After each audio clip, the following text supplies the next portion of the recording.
ఎడారిలో జలధారలు. రచన doctor K Job Sudarshan.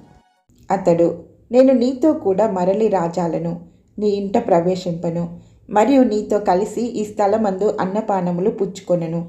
నీ వచ్చట అన్నపానములు పుచ్చుకొనవద్దనియు, నీ వచ్చిన మార్గంన పోవుటకు తిరగవద్దనియు యెహోవా వాక్కు చేత నాకు సెలవాయనని చెప్పెను. రాజులు మొదటి గ్రంథము 13, 16, 17. బేతేలులో ఒక ముసలి ప్రవక్త ఉన్నాడు. అతడక్కడ నివసించడం దేవుని చిత్తం కాదు. అందువలన దేవుడు అతనిని తన సేవలో వాడుకోవడం లేదు. దేవుడు వాడుకుంటున్న పక్షంలో యూదా నుండి ప్రవక్తను పంపవలసిన అవసరం రాదు కదా. మరొక విషయం, అతడు బేతేలులో నివసించడం ద్వారా యెరోబాము అబద్ధ మతంతో ఏకీభవించినట్లయింది. ఈరోజు కూడా చాలామంది దేవుని పిల్లలు దేవుని వాక్యానికి విరోధమైన మత వ్యవస్థలలో ఉండిపోతున్నారు. ప్రత్యేకత అనేది వీరికి గిట్టదు. ఈ ముసలి ప్రవక్త దేవుని తలంపులలో లేడు. అందువలన తాను ఇతరుల ద్వారా దేవుని మాటలు వినవలసి వచ్చింది. తన కుమారులు వచ్చి అతనికి దేవుని మాటలు వెల్లడించారు. అతడి పని నిష్ఫలమైనందువల్లనే దేవుడు మరొకరిని ఆ పనికి ఎన్నుకొన్నాడు.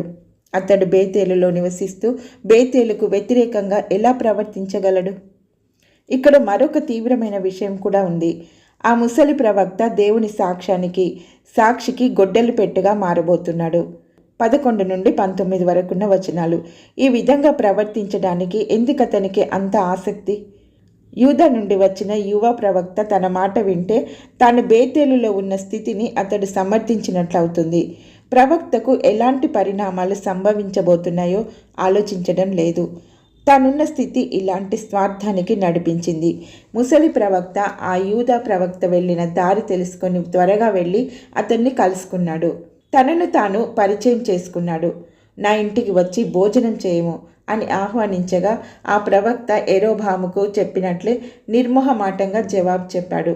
అప్పుడు ముసలి ప్రవక్త, నేనును నీ వంటి ప్రవక్తనే, మరియు దేవదూత ఒకడు యెహోవా చేత సెలవు పొంది అన్నపానములు పుచ్చుకొనుటకే అతన్ని నీ ఇంటికి తోడుకొని రమ్మని నాతో చెప్పానని అతనితో అబద్ధమాడెను. 8వ వచనం. ఎంత నయవంచన! దేవుని పేరు మీద అబద్ధం చెప్తున్నాడు. ఇలాంటి అబద్ధానికి దైవజనుడు అసలు చెవి పెట్టి ఉండకూడదు కదా.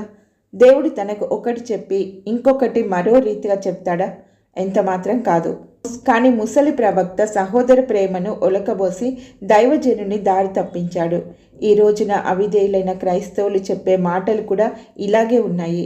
వారు తమ దృష్టికి మంచిదనుకున్న చెడ్డదారిలో ఉంటూ మనం ఎక్కడ ఉంటే ఏమవుతుంది, మన హృదయం సరిగా ఉండాలి, నేను కూడా విశ్వాసినే, సహోదరుణ్ణే, రక్షింపబడిన వాణ్ణే అంటారు. కానీ అవిశ్వాసులతో చెట్టాపట్టాలు వేసుకుని ఉంటారు.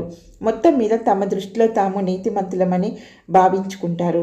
అతడు తిరిగి అతనితో కూడా మరలిపోయి అతని ఇంట అన్నపానములు పుచ్చుకొనెను. 19వ వచనం. ముసలి ప్రవక్త భక్తి గలవాడు, గౌరవ మర్యాదలున్నవాడు కావచ్చు. అతడెంత భక్తి గలవాడైనా దేవుని మాటలు ముఖ్యమా? ఒక మానవ మాత్రుడి మాటలు ముఖ్యమా? యూదా నుండి వచ్చిన ప్రవక్త అతని వయసును బట్టి, అతడు తన పట్ల చూపుతున్న ఆదరాభిమానాలను బట్టి ఊరిలో చిక్కుకుపోయాడు. మన క్రైస్తవ జీవితంలో దేవుని వాక్యానికి విలువ ఇస్తున్నామా మనుషులకా? వారెంత గొప్పవారైనా సరే.